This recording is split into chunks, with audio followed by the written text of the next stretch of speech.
mayambu ahanba makada Manipuri wari yumjauna mayambu amuka hana punemjari ngasi soi khuna mayam gi damaktani haidana phulora story ama puduna laksari wari asili thok sarapa matamda soi khiba langkhiba kaya yaurabasu mayamna puksel sauna ngapiu aduka amana wari ase hingliba natraga lekhidraba kana gumba mataga mari lenana ijabori na sadi bhabna mapung phana sagasaduna ijaba wari amakhakni Pare mayam madudi wari ase hauna batawjarak lagi ngasi gi wari ase gi mami aboki potpham nungdang gi matamni Sakhi mahaki potpham ase dumak phamduna lai Sakhina numitumadi positi adana mahaki masasi wakhal khara khajik nungaiti Sakhina naha singa sisu insang mana masing singa se khajik khajik ta leibirabadi khara su phagadaba Madudi nate pakhang masa singna haidana toriba singa sisu loin heglik labra karino asumna leiringai matamda tharosang prap prap tolai tharosang Sakhi gi masa nupini mayum pandraba ima khara thuna sang naba torasira poso mata sitra male hai sigi mairen ani se masi khaktang sitlaga isi sanglagi haidana tobane adu buyaroi dauri as khangre mathayamna sare Nasigi kiyam silagi hase o sipa budi khara sitle aduda loin hek silan ningbagi wanida as yari malo nomagi khara muksit khara sita haibadune law khara thuna changsi hai ngaikho ada pakhang masa ani khak lai base sida muktang hangkhigi kaino laikai gi pakhang masa singa sida muk hangkhigi hairibro hangi kaino makhoi su mairem ba ma yoram labadi as ima nang sidi Haidana Gandhi amadi Dinesh lai Gandhi na yoksilakpa matamda tharona hai Gandhi naboki sigi mairen singa se khara laukhodana ine paisa di amata yaurakti kamai tone Dinesh ti ine lupa kun kaksi kaktang yaure ine mairen dubu paisa lai naba subu suraktre ine se bungo lahoro Paisa subra sudabra hayam kona pira suyaida ine mairen bodi yamna pamjaida abok Sakhi su dum khangdi khangbani hoi khangi Dinesh bodi mairen yamna pamjai khangi se abok na ne mairen na se sitre hadana ne ngasaidagi wana leirambani nang lakpaga sabek jaida nang lakani hadana ne khaga thambaga sabek manare has abok na ngangbu wa sima kadai abo piro abo se nangi marena se lauro se hoi bo phani se asi haira ka Dinesh adu laure adu gulupa kuna sisu abo paisa do hayeng wathok waseng khara ngasi se tawrabani na hayengona kok ai paisa do pirage kaideda isuna kok pirakpa bu se sirang asida yomora natragana khuna dum pai khrage raibunga abo khuna dum pai khrage haidana Dinesh amadi Gandhi Lapuna wari watai sanaduna lakle Sakhi su lambi sana mahaki masanupida tu uredana pot ase yuang yauna yolabadi khara khajik tawera basu phangnaba yonggadabani ima pot pudi khara khajik khak phangnaba yole hababu pakhang masani paisa pigani piroi su khangde hai tumina layo nang kari khangdana pigani Dinesh puksel mapa ngang nate soidana pigani haidana Mama masani do prap sangkhari asomdana Gandhi amadi Dinesh laklaba matamda Gandhi na harai abok Sakhi gi mairena si haudi hogan bani bhai haudi hogan bani aikhoi mana su toina dumak lai ado khangdi aina ngasi laira ise haugadra hauroidara haudi amna hogan bani makhoi hingkhol gi khamen sodu mangaire mairen sodu mangaire loina haubani har somata saidrabani na sinadum hena phareda bhai Pabudi pare se adudi aisu yumda sanaba tawragi nangsu adum sanghorako haidana Dinesh adum aksanghore Dinesh na mairena se haudi haurani da adubu kamaina hauge habadu madi aisu mayek sena budi khangdre pare asi hairaga prap sanglai Dinesh yumanung da sangsilaba matungda mahaki mama laimada ima hai kaidorage ꯁꯦ ꯑꯕꯣꯛ ꯁꯥꯈꯤ ꯍꯣꯏꯗꯒꯤ ꯃꯥꯏꯔꯦꯟ ꯑꯃ ꯂꯧꯔꯛꯄꯅꯤ ꯀꯔꯤꯒꯤ ꯅꯪꯗꯤ ꯆꯥꯅꯤꯡꯉꯦ ꯍꯥꯏꯗꯅ ꯂꯧꯔꯛꯄꯅꯤ ꯀꯩꯅꯣ ꯉꯔꯥꯡ ꯅꯍꯥꯟꯗ ꯁꯣꯏꯅ ꯂꯧꯔꯨꯕꯒꯤ ꯂꯩꯔꯤꯕꯅꯤ ꯅꯪꯅ ꯀꯔꯤꯒꯤꯅꯣ ꯁꯤ ꯑꯃꯨꯛ ꯄꯨꯁꯤꯜꯂꯛꯏꯕꯁꯦ ꯑꯁ ꯑꯕꯣꯛ ꯁꯥꯈꯤꯗꯣ ꯄꯣꯠ ꯁꯤꯠꯇ꯭ꯔꯦ ꯍꯥꯏꯗꯅ ꯅꯝꯄꯤ ꯄꯤꯁꯤꯜꯂꯛꯄꯅꯤꯗ ꯅꯪꯗꯤ ꯀꯥꯏꯗꯒꯤ ꯄꯩꯁꯥ ꯂꯨꯄꯥ 10 ꯈꯛ ꯄꯤꯔꯝꯃꯤ ꯑꯋꯥꯠꯄꯗꯣ ꯍꯌꯦꯡ ꯄꯤꯔꯒꯦ ꯍꯥꯏꯗꯅ ꯍꯥꯏꯍꯧꯔꯕꯅꯤ ꯃꯥꯏꯔꯦꯟ ꯉꯥꯛꯇ ꯆꯥꯗꯅꯅꯦ ꯆꯥꯕꯒ ꯑꯃꯠꯇ ꯍꯦꯛ ꯇꯨꯝꯃꯔꯣꯏ ꯀꯩꯒꯤꯅꯣ ꯏꯃꯥ ꯑꯗꯨ ꯀꯨꯏꯅ ꯆꯥꯔꯛꯄꯗꯤ ꯀꯩꯁꯨ ꯊꯣꯏꯗꯣꯛꯄ ꯇꯧꯗꯦꯅ ꯍꯥꯏ ꯃꯥꯏꯔꯦꯟ ꯌꯥꯝ ꯇꯣꯏꯅ ꯆꯥꯕꯁꯦ ꯐꯠꯇꯕꯅꯤ ꯑꯁ ꯈꯪꯗꯦ ꯊꯣꯡꯉꯣ ꯀꯣꯛꯑꯦ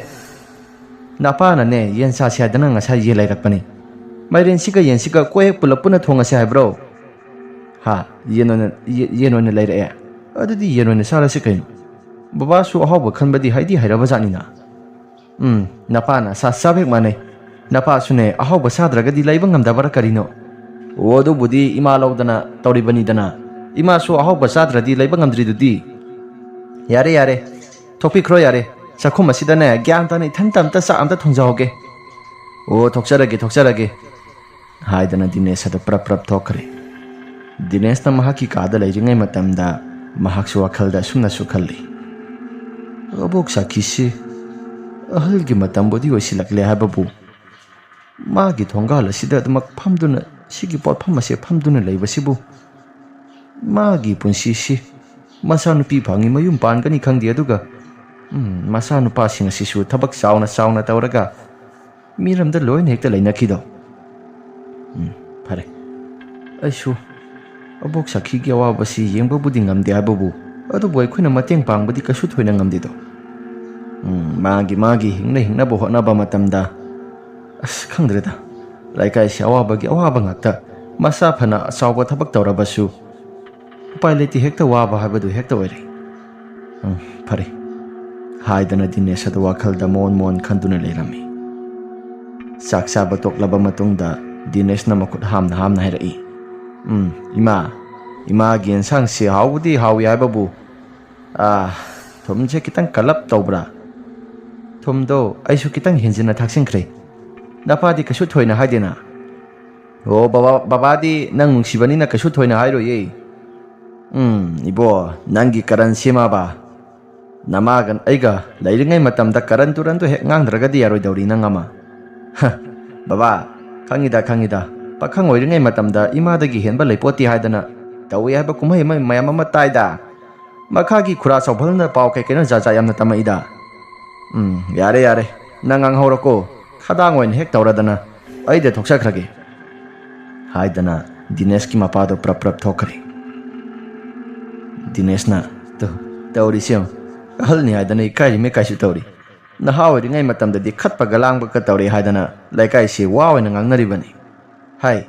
pharasu phatrasu na pani nang amaibo aikhoi si haloi raklabani natu thiba yaraklaba nang na katu karanda nganga leirido nang tandro nati natu du kok pusilakpa yadro asima nupi di leisu leitana kaidagi nupi no nang hauju phoba nupi amta koidribo haise koide kari maramge o koidubo nupi do yarakti yaraktraba nupi do bum amu pharaga sanau hairibro hai suru hekta naigadabani nahwai baba na ima se hairakpa matamda yarakpro yaraktabro ima hai pa na hita yarakpa nate napa si aise kayam nungsige hadana saying tawribani nakhoi nupi ge hongnabi adugi thabak to oirese aina khwaidagi talise yaning duba leirabadi kok hekta yaro sinidana nupa aiba sidi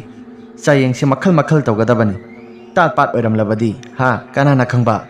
napa si ahambadadi aina yamna hinaramde ngoksinaba yamna mali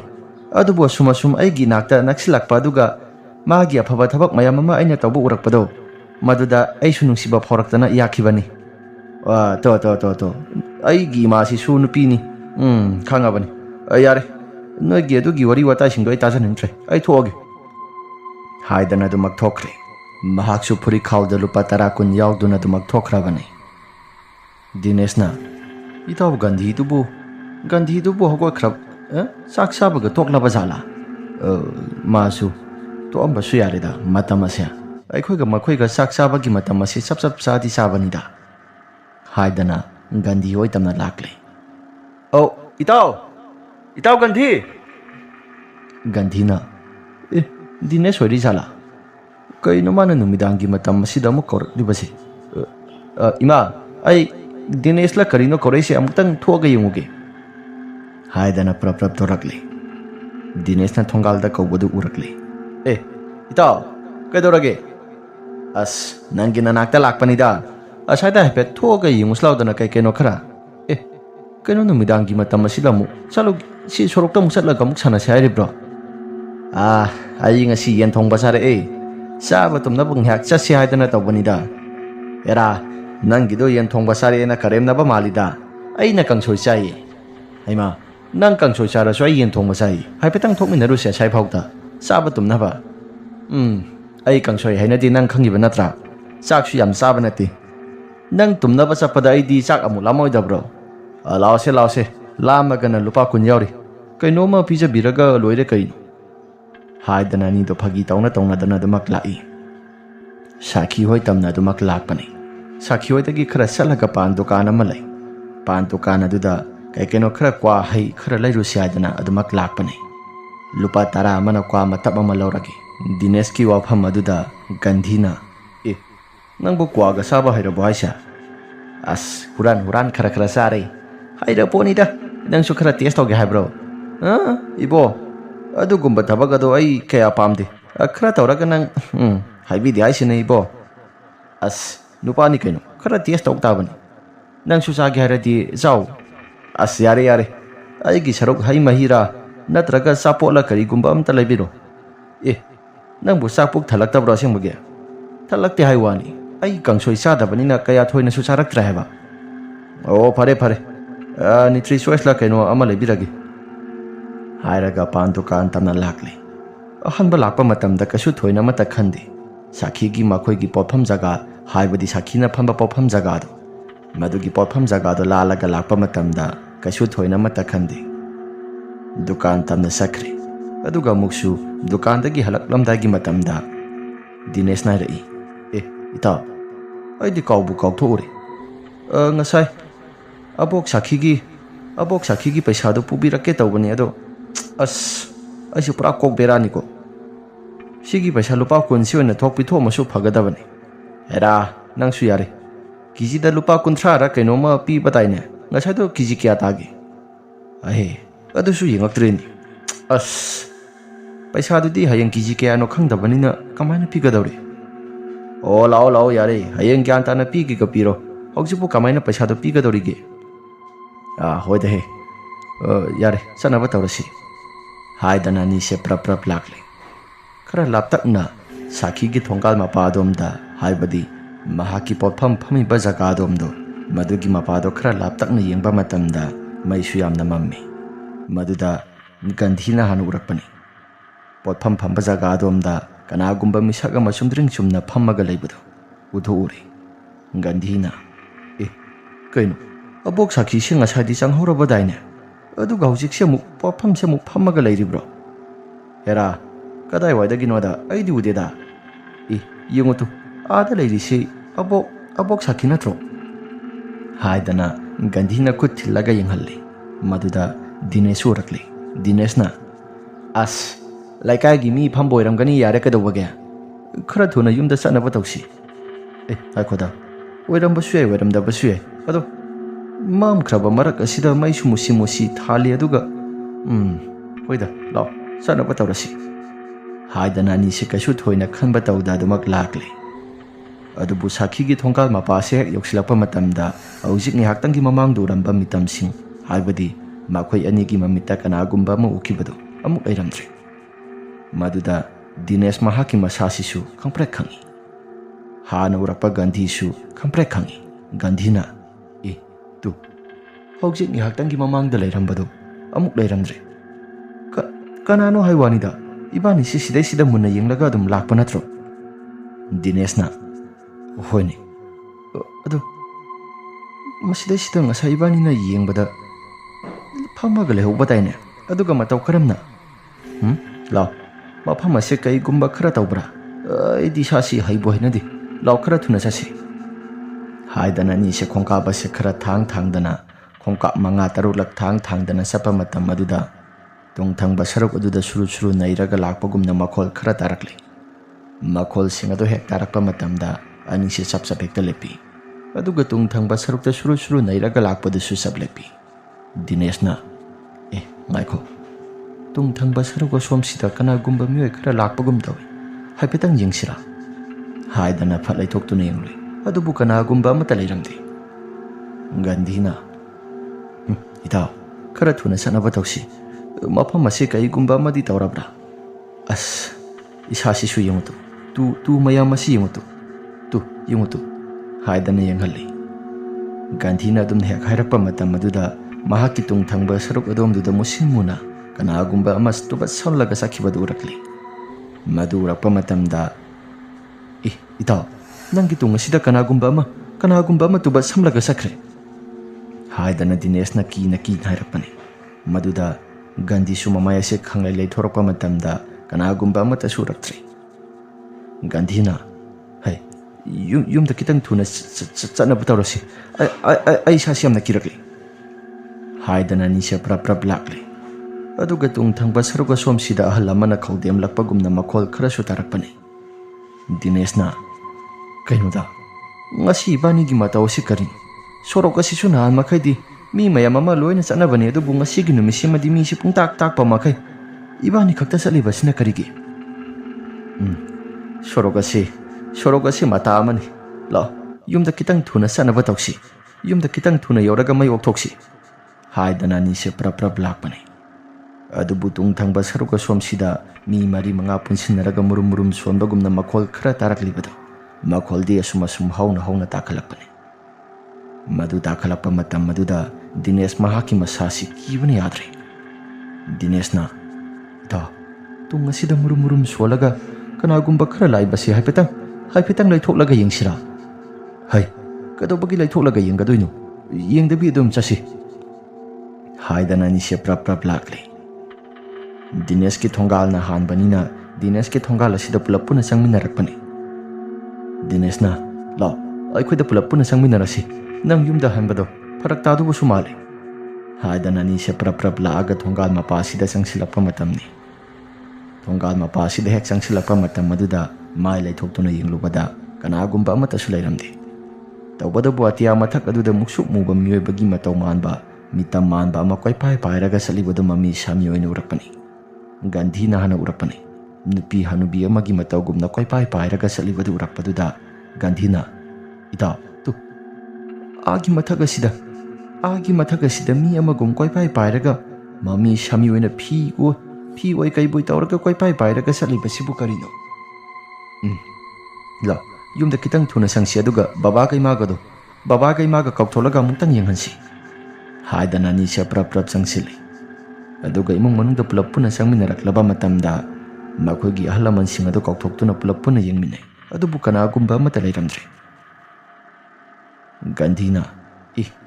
haujiwaida sida koipai pairaga leirambado amuk leiramdre kadai waida sakhrabajano hai nabani na ngangiba soron mayam adu karino ha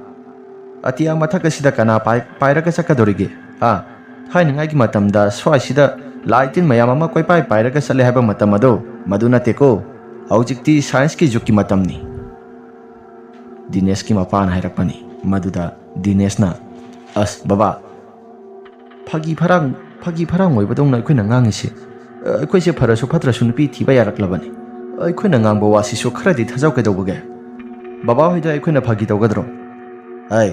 natu thiba yaraklabanoina kato karanda sakta asiga kwa kaksu sari male kwa sabadu thokibani maduda Dineshna sari kwa si sarabani nangdi nisa sa hoidana kanana haidana sariba as baba nupagi punsini khara thakpa sabase marak khara tawdragadi sisu yapoteda ai hayamai kona thangda cancer munara abadi as baba su kashu thoidokpa amata tawdi haidi thakpa saba amata tawdi sifet naribaduni khara da su test tawrabadi khara su phagadaba nang soiroi ko nang soiroi singthaktaga khumba saradana soiroi haisini baba yare Gandhi se amutang mayumda thimbirusi ꯑꯩꯅꯁꯨ ꯉꯁꯥꯏ ꯆꯠꯁꯤ ꯍꯥꯏꯅ ꯀꯧꯊꯣꯛꯎꯔꯦ ꯑꯗꯨꯒ ꯃꯇꯣꯝꯗ ꯍꯟꯕꯁꯤꯁꯨ ꯀꯤꯗꯤ ꯀꯤꯔ ꯃꯥꯜꯂꯤ ꯂꯥ ꯊꯤꯜꯂꯒꯦ ꯅꯃꯥ ꯌꯥꯎꯗ꯭ꯔꯁꯨ ꯅꯪꯒ ꯑꯩꯒ ꯑꯗꯨꯝ ꯊꯤꯃꯤꯟꯅꯔꯨꯔꯁꯤ ꯍꯥꯏꯗꯅ ꯑꯗꯨꯃꯛ ꯂꯥꯛꯂꯦ ꯗꯤꯅꯦꯁꯅ ꯏꯇꯥꯎ ꯑꯩꯗꯤ ꯍꯌꯦꯡ ꯅꯣꯡꯉꯥꯜꯂꯒ ꯊꯕꯛ ꯑꯃꯨꯛ ꯆꯠꯀꯗꯧꯔꯤ ꯅꯪꯗꯤ ꯀꯃꯥꯏꯅ ꯇꯧꯕ ꯑꯩꯗꯤ ꯃꯇꯝ ꯈꯔ ꯊꯕꯛ ꯑꯁꯤ ꯂꯦꯞꯈꯤꯒꯦ ꯏꯇꯥꯎ ꯑꯗꯨꯒ ꯆꯠꯂꯝꯗꯥꯏꯒꯤ ꯃꯇꯝꯗ ꯑꯩꯁꯨ ꯊꯕꯛ ꯑꯗꯨ ꯅꯪꯉꯣꯟꯗ ꯍꯥꯏꯔꯛꯀꯦ ꯑꯗꯨꯒ ꯄꯨꯂꯞ ꯄꯨꯟꯅ ꯆꯠꯃꯤꯟꯅꯔꯁꯤ ꯐꯔꯦ ꯑꯗꯨꯗꯤ ꯅꯪꯁꯨ ꯂꯩꯍꯧꯔꯣ ꯑꯩꯁꯨ ꯆꯠꯂꯒꯦꯀꯣ ꯍꯥꯏꯗꯅ ꯃꯄꯥ ꯃꯆꯥꯅꯤ ꯆꯪꯗꯅ ꯒꯥꯟꯙꯤꯗꯨ ꯊꯤꯜꯂꯝꯂꯦ ꯂꯝꯕꯤ ꯂꯥꯛꯄ ꯃꯇꯝꯗ ꯗꯤꯅꯦꯁꯅ ꯃꯄꯥꯗ ꯕꯕꯥ ꯉꯁꯥꯏ ꯑꯩꯈꯣꯏꯅ ꯂꯥꯛꯄ ꯃꯇꯝꯗ ꯁꯤꯗ ꯂꯩꯔꯤꯕ ꯀꯩꯅꯣꯁꯦ ꯑꯕꯣꯛ ꯁꯥꯈꯤꯒꯤ ꯃꯥꯒꯤ ꯄꯣꯠꯐꯝ ꯑꯁꯤꯗ ꯀꯅꯥꯒꯨꯝꯕ ꯑꯃ ꯐꯝꯃꯒ ꯂꯩꯕꯒꯨꯝꯅ ꯑꯩꯈꯣꯏꯅ ꯎꯔꯛꯄ ꯑꯗꯨꯗ ꯍꯜꯂꯛꯄꯒꯤ ꯂꯝꯕꯤꯗꯁꯨ ꯈꯪꯗꯦ ꯀꯩꯅꯣ ꯇꯨꯡꯗ ꯌꯥꯝꯅ ꯁꯕꯗ꯭ꯔ ꯌꯥꯝꯅ ꯇꯧꯔꯛꯏ ꯐꯔꯁꯨ ꯐꯠꯇ꯭ꯔꯁꯨ ꯅꯕꯣꯛꯁꯦ ꯅꯥꯗꯤ ꯅꯥꯔꯕꯅꯤ ꯅꯈꯣꯏ ꯍꯟꯗꯛ ꯃꯔꯛ ꯑꯁꯤ ꯈꯔ ꯀꯇꯨ ꯀꯔꯟ ꯆꯠꯇꯅ ꯁꯥꯟꯅꯕꯗꯣ ꯃꯗꯨ ꯇꯧꯒꯅꯨꯀꯣ ꯕꯕꯥ ꯑꯕꯣꯛ ꯁꯥꯈꯤꯕꯨ ꯀꯔꯤ ꯑꯣꯏꯅ ꯑꯍꯜꯒꯤ ꯃꯇꯝ ꯁꯣꯏꯁꯤꯜꯂꯛꯄꯒ ꯑꯍꯜꯒꯤ ꯂꯩꯅꯥ ꯍꯥꯏꯕꯗꯨꯅꯤꯅ ꯑꯗꯨ ꯑꯩꯈꯣꯏꯅ ꯆꯠꯄ ꯃꯇꯝꯗꯗꯤ ꯀꯩꯒꯨꯝꯕ ꯑꯃꯠꯇ ꯈꯪꯗꯦꯅ ꯕꯕꯥ ꯃꯥ ꯃꯁꯥꯅ ꯅꯥꯖꯕꯕꯨ ꯅꯈꯣꯏꯗ ꯑꯩ ꯅꯥꯔꯦ ꯍꯥꯏꯗꯅ ꯀꯣꯏꯍꯥꯏ ꯍꯥꯏꯔꯒ ꯁꯥꯟꯅꯒꯗ꯭ꯔꯣ ꯃꯤꯅ ꯅꯥꯖꯕꯕꯨ ꯍꯟꯗꯛ ꯃꯔꯛ ꯑꯁꯤ ꯅꯕꯣꯛ ꯁꯥꯈꯤ ꯍꯣꯏꯒꯤ ꯃꯈꯣꯏꯒꯤ ꯊꯣꯡꯒꯥꯜ ꯃꯄꯥ ꯑꯁꯤ ꯆꯠꯊꯣꯛ ꯆꯠꯁꯤꯟ ꯇꯧꯕ ꯃꯇꯝꯗ ꯈꯔ ꯈꯖꯤꯛꯇꯤ ꯈꯨꯗꯣꯡ ꯆꯥꯗꯦ ꯍꯥꯏꯕꯅꯤ ꯕꯕꯥ ꯀꯔꯤ ꯑꯣꯏꯅ ꯈꯨꯗꯣꯡ ꯆꯥꯗꯕ ꯂꯩꯔꯒꯦ ꯑꯩꯈꯣꯏꯗꯤ ꯅꯍꯥꯟ ꯃꯈꯩ ꯆꯠꯊꯣꯛ ꯆꯠꯁꯤꯟ ꯇꯧꯔꯤꯁꯤ ꯀꯩꯁꯨꯝ ꯊꯣꯏꯗꯣꯛꯄ ꯑꯃꯠꯇꯁꯨ ꯊꯦꯡꯅꯗꯦꯅ ꯍꯟꯗꯛ ꯃꯔꯛ ꯑꯁꯤ ꯐꯤ ꯑꯃ ꯏꯜꯂꯒ ꯑꯍꯤꯡꯒꯤ ꯃꯇꯝꯗ ꯅꯨꯄꯤ ꯑꯃ ꯑꯗꯨꯝ ꯆꯠꯊꯣꯛ ꯆꯠꯁꯤꯟ ꯇꯧꯏ ꯍꯥꯏꯗꯅ ꯂꯩꯀꯥꯏꯒꯤ ꯃꯤꯑꯣꯏꯁꯤꯡꯅ ꯍꯥꯏꯅꯔꯤꯕꯅꯤ ꯃꯗꯣ ꯅꯈꯣꯏꯁꯨ ꯅꯍꯥ ꯑꯃ ꯑꯣꯏꯖꯔꯒꯁꯨ ꯈꯔ ꯇꯥꯁꯤꯟꯕꯅꯗꯤ ꯐꯕꯅꯤ ꯕꯕꯥ ꯑꯗꯨꯃꯗꯤ ꯑꯩꯈꯣꯏ ꯁꯨꯡꯇꯥ ꯇꯥꯈꯤꯗ꯭ꯔꯤ ꯐꯔꯦꯁꯤ ꯆꯪꯅꯕ ꯇꯧꯔꯁꯤ ꯍꯥꯏꯗꯅ ꯄ꯭ꯔꯞ ꯆꯪꯁꯤꯜꯂꯛꯏ ꯃꯄꯥꯅ ꯍꯥꯟꯅ ꯃꯥꯡ ꯊꯥꯔꯒ ꯆꯪꯕꯅꯤ ꯗꯤꯅꯦꯁꯅ ꯇꯨꯡ ꯑꯣꯏꯔꯞꯅ ꯂꯥꯛꯑꯒ ꯊꯣꯡꯒꯥꯜ ꯊꯪꯕ ꯃꯥꯏꯀꯩ ꯁꯣꯝꯗ ꯍꯥꯏꯕꯗꯤ ꯁꯥꯈꯤ ꯍꯣꯏꯒꯤ ꯃꯥꯏꯀꯩ ꯇꯝꯅ ꯌꯦꯡꯂꯛꯄꯅꯤ ꯁꯥꯈꯤ ꯍꯣꯏꯒꯤ ꯃꯥꯏꯀꯩꯗ ꯍꯦꯛ ꯌꯦꯡꯂꯛꯄ ꯃꯇꯝꯗ ꯅꯨꯄꯤ ꯑꯃ ꯃꯨꯁꯤꯟ ꯃꯨꯕ ꯃꯈꯩ ꯁꯥꯈꯤ ꯍꯣꯏꯒꯤ ꯊꯣꯡꯒꯥꯜ ꯃꯄꯥꯗ ꯂꯦꯞꯂꯒ ꯗꯤꯅꯦꯁ ꯇꯝꯅ ꯃꯨꯟꯅ ꯌꯦꯡꯂꯛꯄꯗꯨ ꯃꯍꯥꯛꯁꯨ ꯀꯅꯥꯅꯣ ꯍꯥꯏꯗꯅ ꯍꯥꯏꯐꯦꯠꯇꯤ ꯌꯦꯡꯂꯤ ꯈꯣꯡꯀꯥꯞ ꯑꯁꯤ ꯃꯈꯣꯏꯒꯤ ꯊꯣꯡꯒꯥꯜꯂꯣꯝꯗ ꯆꯪꯁꯤꯜꯂꯨꯔꯕꯅꯤ ꯈꯔ ꯈꯖꯤꯛ ꯃꯅꯤꯡ ꯍꯜꯂꯒ ꯑꯃꯨꯛ ꯌꯦꯡꯂꯨꯏ ꯑꯗꯨꯕꯨ ꯀꯅꯥꯒꯨꯝꯕ ꯑꯃꯠꯇꯁꯨ ꯂꯩꯔꯝꯗ꯭ꯔꯤ ꯇꯧꯔꯤꯕ ꯃꯑꯣꯡ ꯃꯇꯧꯁꯤꯡ ꯑꯁꯤꯗ ꯗꯤꯅꯦꯁ ꯃꯍꯥꯛꯀꯤ ꯃꯁꯥ ꯑꯁꯤꯈꯔ ꯈꯖꯤꯛꯇꯤ ꯆꯤꯡꯅꯔꯦ ꯑꯩꯅ ꯎꯔꯤꯕꯁꯤꯕꯨ ꯇꯁꯦꯡꯅ ꯎꯔꯤꯕ꯭ꯔꯥ ꯅꯠꯇ꯭ꯔꯒꯅ ꯀꯔꯤꯅꯣ ꯕꯕꯥꯅ ꯍꯥꯏꯔꯤꯕꯁꯤꯡ ꯑꯁꯤ ꯆꯨꯝꯂꯤꯕ꯭ꯔꯥ ꯂꯥꯜꯂꯤꯕ꯭ꯔꯥ ꯇꯁꯦꯡꯅ ꯆꯨꯝꯕ ꯑꯣꯏꯔꯕꯗꯤ ꯑꯩꯅ ꯉꯁꯥꯏ ꯊꯦꯡꯅꯈꯤꯕ ꯑꯗꯨꯒ ꯏꯃꯥꯟꯅꯕ ꯒꯥꯟꯙꯤꯅ ꯊꯦꯡꯅꯈꯤꯕꯗꯨ ꯂꯥꯏ ꯐꯠꯇꯕ ꯑꯣꯛꯅꯕ ꯑꯣꯏꯒꯗꯧꯔꯤꯕ꯭ꯔꯣ ꯂꯥꯛꯑꯣꯅꯦ ꯅꯪꯕꯣ ꯄꯥꯟꯊꯔꯒ ꯑꯃꯨꯛ ꯂꯩꯍꯧꯔꯦ ꯂꯥꯛꯑꯣ ꯍꯥꯏꯗꯅ ꯃꯄꯥꯅ ꯀꯧꯔꯛꯄꯅꯤ ꯗꯤꯅꯦꯁꯁꯨ ꯄ꯭ꯔꯞ ꯆꯪꯉꯤ ꯀꯤꯕꯣꯏ ꯈꯪꯕꯣꯏ ꯃꯁꯥꯁꯤ ꯊꯨꯀꯠꯂꯒ ꯑꯗꯨꯒ ꯑꯁꯣꯝꯗꯅ ꯑꯍꯤꯡꯒꯤ ꯃꯇꯝꯅꯤ ꯁꯥꯈꯤ ꯃꯍꯥꯛꯀꯤ ꯃꯁꯥꯁꯤ ꯃꯕꯨꯛ ꯂꯦꯡꯕ ꯊꯤꯟꯕ ꯇꯧꯔꯛꯂꯤ ꯑꯩꯒꯤ ꯏꯁꯥꯁꯤ ꯃꯐꯝ ꯃꯔꯥꯡ ꯈꯪꯗꯅ ꯌꯥꯝꯅ ꯁꯥꯔꯦ ꯍꯥꯏꯗꯅ ꯃꯆꯥꯅꯨꯄꯤꯗ ꯍꯥꯏꯔꯤ